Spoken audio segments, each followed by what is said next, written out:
Je vous invite à lire l'article de The Conversation Pourquoi supprimer des autoroutes peut réduire les embouteillages. Vous trouverez le lien en bas de la vidéo.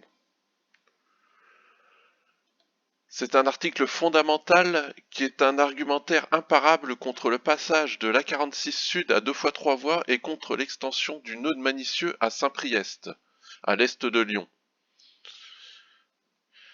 En effet, l'article de The Conversation cite entre autres l'exemple à Lyon de la réduction de 30% du trafic sur l'avenue Jean Mermoz après la démolition du viaduc de l'A43.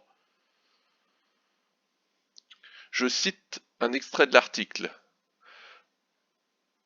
Lorsque pour faire sauter un bouchon, la capacité de la voirie est accrue par la création d'une voie nouvelle ou l'élargissement d'une voie existante, on constate que l'infrastructure finit par attirer un trafic automobile supérieur à ce qu'avait prévu le modèle, de quelques pourcents à plus de 50%, selon le contexte et l'horizon temporel. Les scientifiques parlent de trafic induit.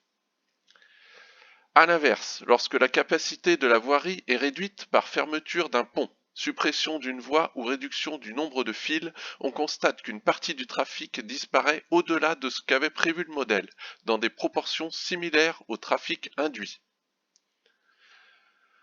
Ce phénomène est appelé l'évaporation du trafic, bien qu'il vaudrait mieux dire trafic déduit, au sens de en moins, car c'est l'exacte symétrique du trafic induit ou en plus. On parle aussi parfois de désinduction.